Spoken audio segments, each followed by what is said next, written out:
তোমার বাবাকে বাবা বলছে, আমাকে গেভূত বলছে, তার মানে কি এটা ও তোমার অতীতের সবকিছু জানে?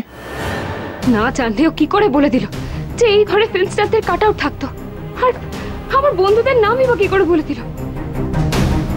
বনি, এটা জানা খুব কঠিন ব্যাপার নয়, এটা জানা যেতেই পারে, তোমার কোনো কাছের মানুষ থেকে জানা যেতেই পারে, কিন্তু ও যে বড় উদ্দেশ্য নিয়ে এসছে সেটা আমি বেশ বুঝতে পারছি।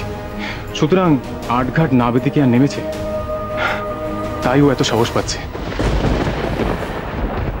আর আমার আগের মুখের সাথে ওর মুখের মিল, সেটাও কি বানানো? এটা কি খুব অসম্ভব? ভুলে যেও না, প্লাস্টিক সার্জারি করে তোমার মুখটাও পাল্টে গেছিল। কে বলতে পারে প্লাস্টিক সার্জারি করে এই মেয়েটাও নিজেকে বনি সাজিয়ে তোলেনি?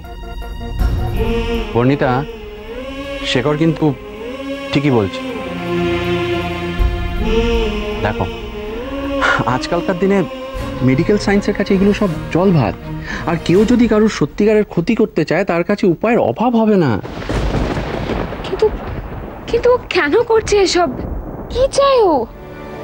দেখো, সেটা তো আমার মনে হয় সময় বলবে আমাদের, কিন্তু আমার যেটা মনে হয় সেটা ও বোধহয় তোমার বাবার এত বড় সম্পত্তি সেটা হাতানোর প্ল্যান করে এখানে এসেছে। হ্যাঁ, শুভমের অনুমানটাও ভুল বলা যায় না। পারুলের ওই একই উদ্দেশ্য ছিল, মনে আছে? ও নিজেকে পাগল সাজিয়ে তোমার বাবার কাছ থেকে সম্পত্তি হাতিয়েছিল। হ্যাঁ, আলটিমেটলি সাকসেসফুল হয়নি। কিন্তু সত্যি কি সম্পত্তির লোভেও এসব করছে? সেই সম্ভাবনাটাই বেশি বর্ণিতা।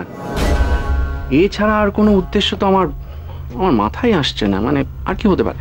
কেন জানি না, আমার মনে হচ্ছে ওর অন্য কোনো উদ্দেশ্য আছে, শুধু সম্পত্তির লোভে ও এসব করছে না।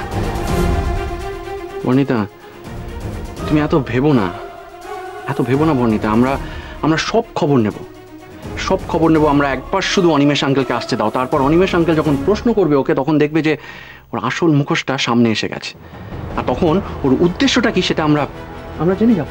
ইয়েস। হ্যাঁ বনি, আমি এর শেষ দেখে ছাড়ব।